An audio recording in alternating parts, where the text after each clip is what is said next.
This is Climate Justice Y'all, a podcast dedicated to lifting up and centering the climate and environmental justice movement in the South. Despite the South being the most biodiverse, diverse, and one of the largest economic engines in the world, we are underfunded and often barred from the decision-making table. Because of that, we decided to pull up a chair and amplify the stories of communities in the South hit the hardest by the climate crisis. We're using good old-fashioned storytelling to shine a spotlight on these Southern leaders from all walks of life, putting in their blood, sweat, and tears to transform the region. The usage of y'all in the title is on purpose. We are honoring our Southern heritage of creativity, resilience, and ingenuity. All right, y'all, it is season 2 of Climate Justice Y'all. Let's get started. My name is Codi. I serve as the Executive Director of Georgia Interfaith Power and Light. Georgia Interfaith Power and Light has been around for over 17 years, working with faith communities, schools, nonprofits across Georgia on issues of climate change and environmental justice. That's amazing. So what got you started into this? How long have you been with Georgia IPL? Sure, it's a long story, I suppose, but I'll try to shorten it. I grew up in Georgia. I'm a Georgia native from LaGrange. Generations of my family lived there, and growing up, in high school, decided that I wanted to go and preach the gospel and be a pastor. I went to college to do that, and then college sort of got drawn to the justice and ethics work, and actually stopped desiring to do parish ministry proper. Went on to do a master's at Emory University with a concentration in international peace building that focused on human rights. And so I was abroad actually in Belfast, Northern Ireland, doing some peace building work. And while I was there was when the Syrian refugee or migration crisis was happening, if you remember that. And when I was there was a group of people who were preparing to present at the United Nations a couple of proposals on how to deal with that crisis. And it was then that I realized that I'd been working on peace building for a long time, and that we could continue doing peace building work, and that was fine and well. It's a worthy cause, and there's a need for peace builders.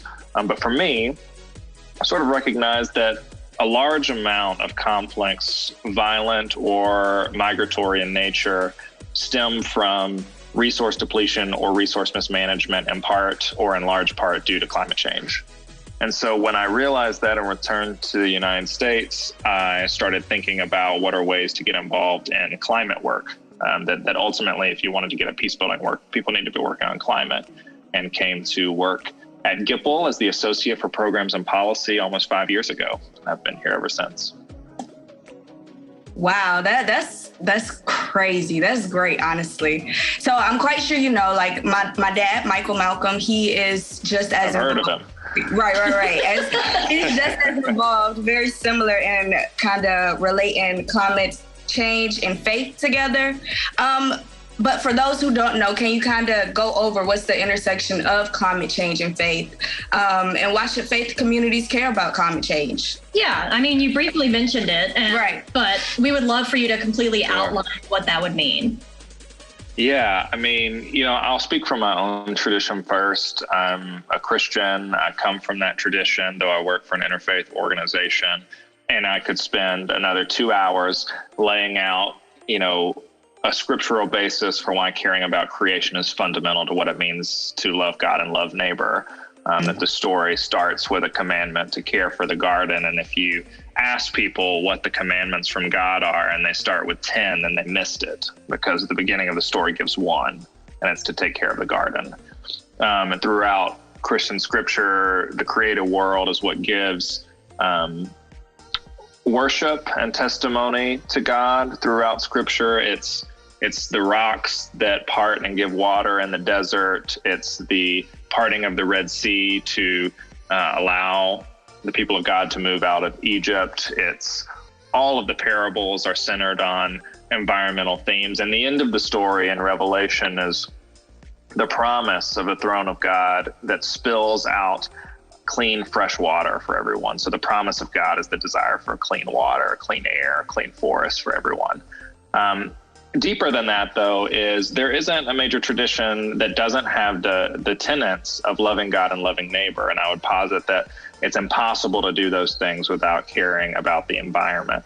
And the reason is because the environment, climate change writ large, but also environmental injustices are impacting almost every community in the United States, especially across the Southeast.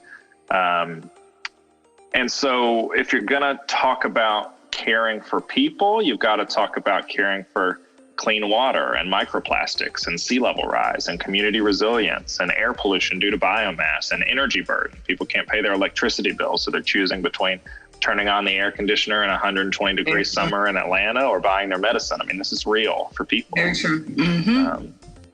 To quote Michael, the big thing that he says that I steal all the time is, if you really want to get towards solving climate change, you got to care about environmental justice. If you solve the needs of the people, you'll solve the needs of the planet.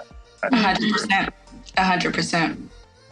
Yeah. So do you talk to faith communities that are climate deniers? Like, and if you do, Sure. how do you navigate those conversations? Because my poppy, he's a Baptist preacher, and it's one of those things that it seems like there's a disconnect for some reason. Sure.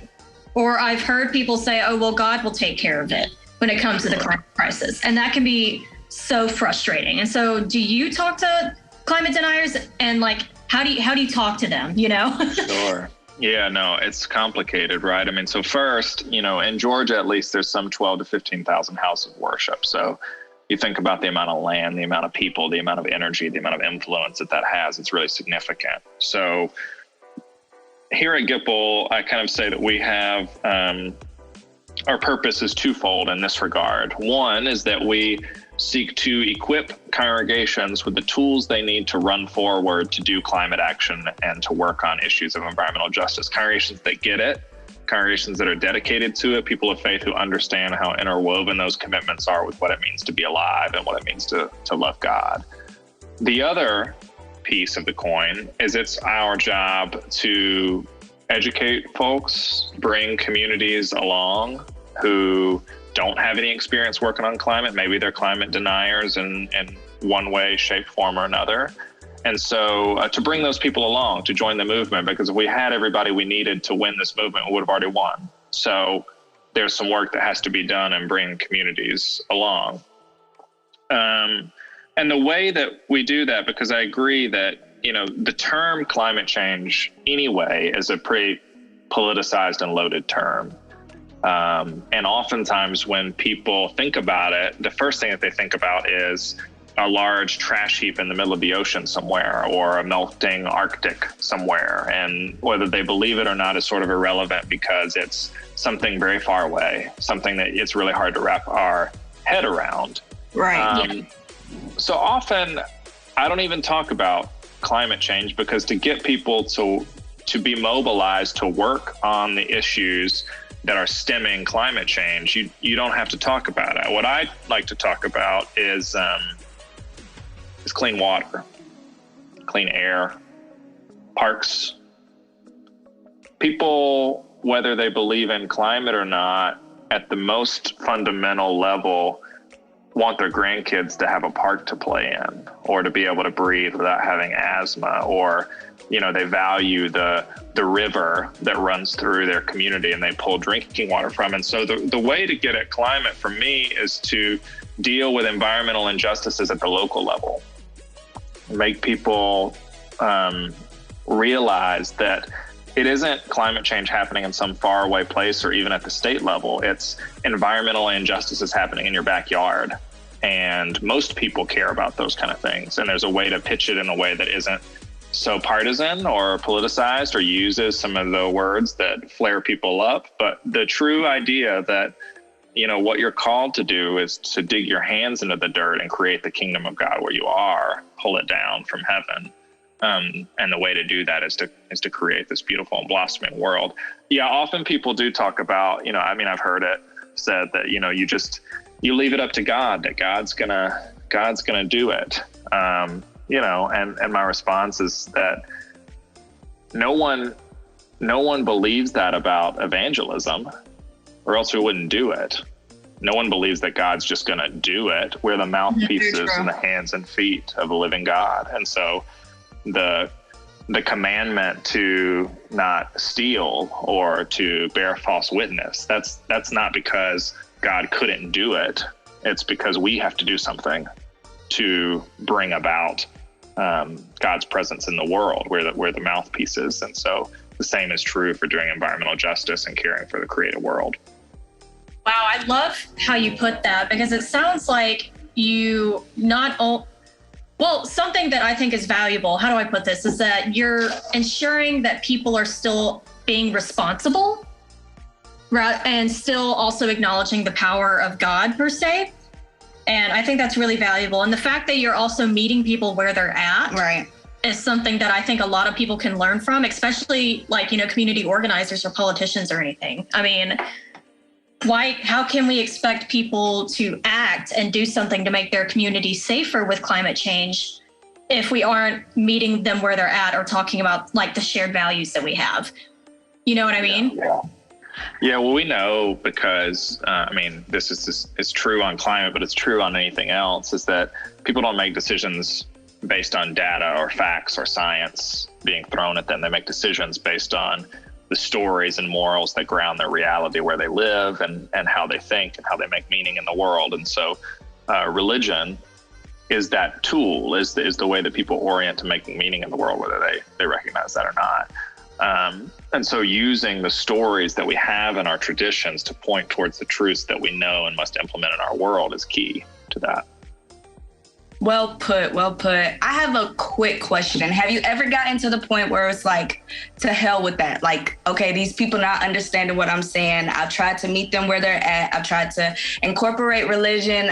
I've tried my best, and at this point, it's just like, to hell with that. Have you ever gotten to this point? If so, like, how did you bring yourself back to keep going, to keep fighting? No pun intended. But yeah, no, it's a good question. I mean, look around. I mean, there's plenty of people that don't want to work on this issue. There are 2 to 3 senators, at the U.S. level that could change the face of climate policy, but they don't have the courage. So it doesn't matter how many people knock on their door or how many people ask them to do it, because it's some combination of a lack of courage and money from fossil fuel interests that keep them from doing that. And it's not worth our time to beat our head against a wall on that, right? So, to get real Baptist, when Jesus wouldn't have good luck in a town, the scripture says it's best to just dust your feet off and move on to the next town, not to waste your time, that there is fertile ground to be planted. And I think that's true. And it's not about giving up on people, and it's not about condemning people, but it just might not be the right time. And there's only so much that you can do to bolster the fondness and kindness and love in a person's heart. The hardened heart is an individual's work, and there's only so much that we can do to combat that. And the more that we can do it with love and grace, the better. But sometimes that means dusting your feet off and walking away and going to work with another community who's really interested in doing this work, because there's no shortage of people who are interested in doing this work. There's no shortage of fertile ground where the seed of caring about these issues might grow and blossom into a beautiful 200-year-old oak tree. There's no shortage of that. And so it's not worth pounding into the concrete for people or for places that aren't wanting to do this work. I'll say that it's people of faith working on these issues that have both the responsibility to practically, where they are, do what they can for climate, to make tangible choices, both individually and community-wide, on how to implement practical climate solutions and live into these commitments, and also to hold decision makers to account, to hold elected officials to account, to hold decision makers and stakeholders to account, to call out the conflict and interest that they have, to call out the facts that they're condemning their own communities. And that's our job, is to stand in the public square and bear witness to the truth. And the truth is, there are a lot of people who are intentionally destroying the world for their own gain. Wow. You gave me chills. Yeah, that touch right there. That touchdown. So, okay, you were talking about fertile ground and planting there. I would love to talk more about like what members of the faith community can do about climate change, since this is an expansive issue and it can seem very convoluted and complex. Sure. And so what do you think that members of the faith community can do about climate change, like tangibly speaking? You can go as small or as wide as possible. For sure. Sure. We'll start from the ground and we'll build up. I mean, this is a podcast related to sin, and what we all bear in common is that we build power from the grassroots. This is what we do. We're grassroots organizers. And so the first step of this whole process as a faith community, and what we do, is try to stand up green teams or sustainability teams, 3 or more individuals who want to work on climate solutions in their local congregation or their local community. And you hear all the time, the most important thing that you can do about climate change is to talk about it. Get some friends together, talk about it, start thinking about what possible solutions might be possible. Think about what you're interested in, galvanize around your energy. And once you're organized, then there's a whole host of things that you can do. We have programs related to both conservation and energy. So, it's energy efficiency. It's pursuing solar, both on residential homes and congregations. It's implementing EV charging stations. It's thinking about how you purchase. So if you're in a faith community, what are the kinds of regulations or commitments that you have around catering? What kind of cleaning supplies do you buy to clean your nursery? Who is catering food for a funeral or a wedding? What's your waste system look like? Again, I said 12 to 15,000 houses of worship across Georgia. I mean, what are you doing with your land? Is it grass? Is that the best use of congregational land and funds, is to mow grass all the time? Or is there a way to create a living, edible landscape that the community can use to meet their needs? Or could you put in a solar farm? Or could you plant trees to build a land sink? My request of every person of faith is to dig deep into their creativity that God has given them and live within that. So you organize at the grassroots level. There are these practical climate solutions that individuals can do and congregations can do. But ultimately, we know that we have to look towards the systemic, that ultimately what it takes is people of faith and communities of faith coming together to push their local, state, and federal policymakers to make better choices and to invest in just climate policies that benefit the people that are facing the brunt of climate change the most, and rapidly expand those sectors. And so those are some of the things that people of faith can be doing. I'll say again, that gets at the political structures that are secular, but also we forget about denominations a little bit and the power of denominations. And so communities of faith can also push their denominations to divest their endowments from fossil fuels. They can push their denominations to have creation and climate and environmental justice conversations be a core part of what it means to be in that faith community. They can push their denominations and their faith traditions to incorporate structures, bylaws, policies, resolutions that dedicate themselves to these things. There's power in numbers. And so you start with your own community and see who you can get and how far we can go. And I think there's a huge opportunity for faith communities to reclaim their prophetic imagination and what this can look like, because we'll never have the money that we need, but we'll always have the creativity that we've been called and given. And that is, that's our mission. That's our created tool that we can use to create change. Codi, you have definitely found your calling. Like, I don't know if you've heard that before, but like the answers that you give, the way that you respond, the way that you connect climate, tangibility, climate change, faith, all of that, the way that you can connect those things and just make it sound so relatable to the point where, like, I haven't been in this long, but I could answer a lot of those questions just off of the top of my head because of how relatable and tangible those answers were. I guess since we're coming to the, you're so welcome. Can I make a comment real quick? Yeah. Yeah, I love how intentional every step of like how to relate, like what faith communities can do about climate change. I love how intentional it is. And I love how you're suggesting that people start with literally the ground under their feet. Exactly. Yeah. You're a process. You sound like a process type of guy. Yeah. Well, and I mean, in a sense, I also I mean, you bring up a really great point about how it doesn't matter if you don't have money as long as you have creativity. Mm-hmm. That I really want to uplift that statement. And so, yeah, I just, for Mauritia, I thank you so much for all of this. Yes, very much. Thank you. Thank you. I guess since we're kind of wrapping it up here, I guess we could end it off on a very great note. What gives you hope to keep going, to keep doing what you do? What gives you hope? It's a really good question. There's a lot in the world that makes it hard to be a human being right now. There's the climate crisis. There's a number of conflicts around the world and locally. There is rampant discrimination and racism. There is intense polarization on the political spectrum that has ground the systems as we know it to a halt.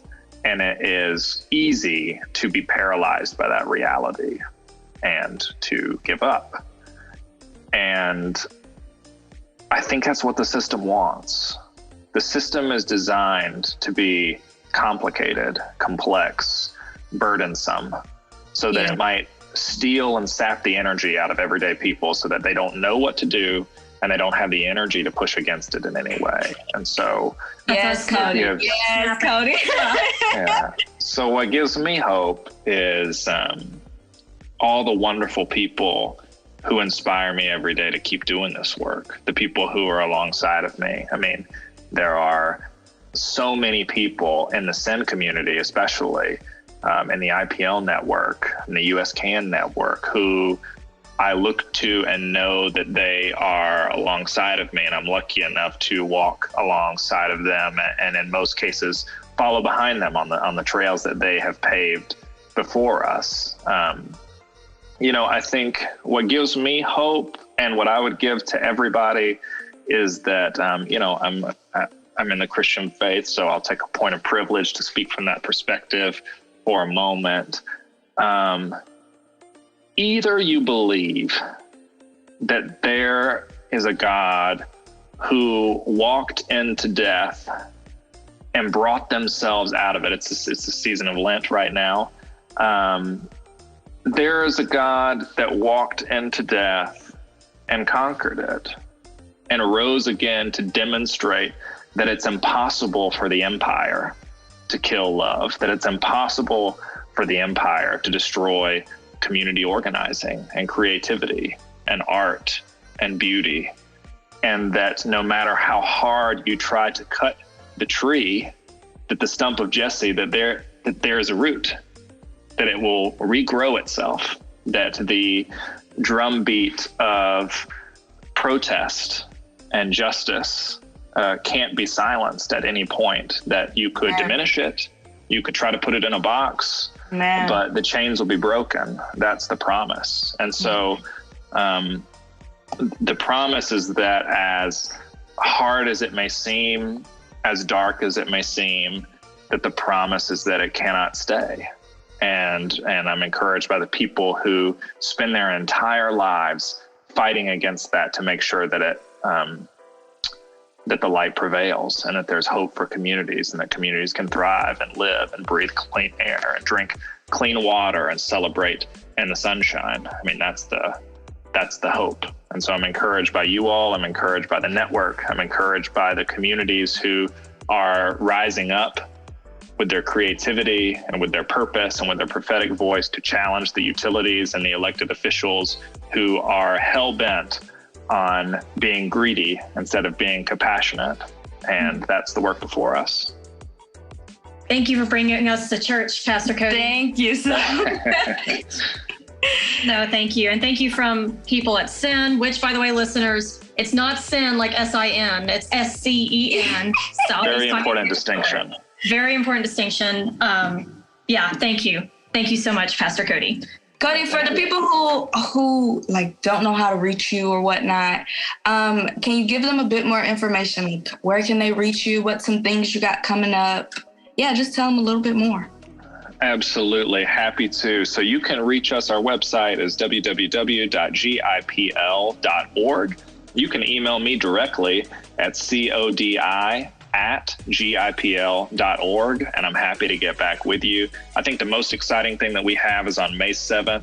We are, for the first time in 2 years, able to host our in-person Green Team Summit, where we're going to be bringing across faith leaders and people of faith from all across the state of Georgia and all across the Southeast to learn about climate and how to be activists in that regard. We're also launching our congregational faith and climate justice voter campaign here in Georgia, our Get Out the Vote campaign, because we believe that transparency in voting is linked to climate action and effective climate policy.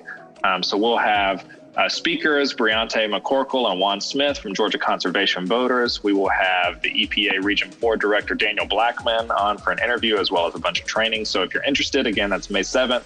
You can find that information on our workshop, on our website, and happy to have you. Would love to.